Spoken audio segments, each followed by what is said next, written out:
వారి Amrutha Sai gold house and pawn brokers ఈ అక్షయ తృతీయ సందర్భంగా ఏప్రిల్ 15వ తేదీ నుండి ఏప్రిల్ 25వ తేదీ వరకు 1 గ్రాము నుంచి ఎంత బంగారం కొన్నా ఎటువంటి తరుగు లేదు, కూలీ లేదు.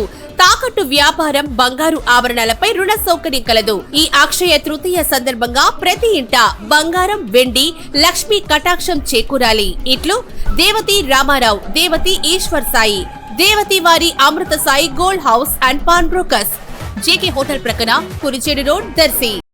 దర్శి ప్రాంతంలో ఈ రోజు శుక్రవారం వేసవి ఎండలు తీవ్రత ఎక్కువగా ఉండటంతో ప్రజలు అల్లాడిపోయారు. మధ్యాహ్నం 12 గంటల సమయానికి ఆర్ఎండ్బి రోడ్లపై జనసంచారం కూడా పలచబడింది. ఈ ఏడాది ఎండలు ఎక్కువగా ఉండవచ్చునని ప్రజలు ముందుగానే ఊహిస్తూ భయాందోళన చెందుతున్న పరిస్థితులు నెలకొన్నాయి. పసిపిల్లలు, వృద్ధుల పట్ల ప్రత్యేక జాగ్రత్త చర్యలు చేపట్టాల్సిన అవసరం ఎంతైనా ఉందని ఇప్పటికే వైద్యులు హెచ్చరికలు కూడా తెలిపి ఉన్నారు. ఈ తీవ్రమైన ఎండలు ప్రజలకు ఏ స్థాయిలో ప్రమాదాలు తెచ్చిపెడతాయో ఏమో మరి.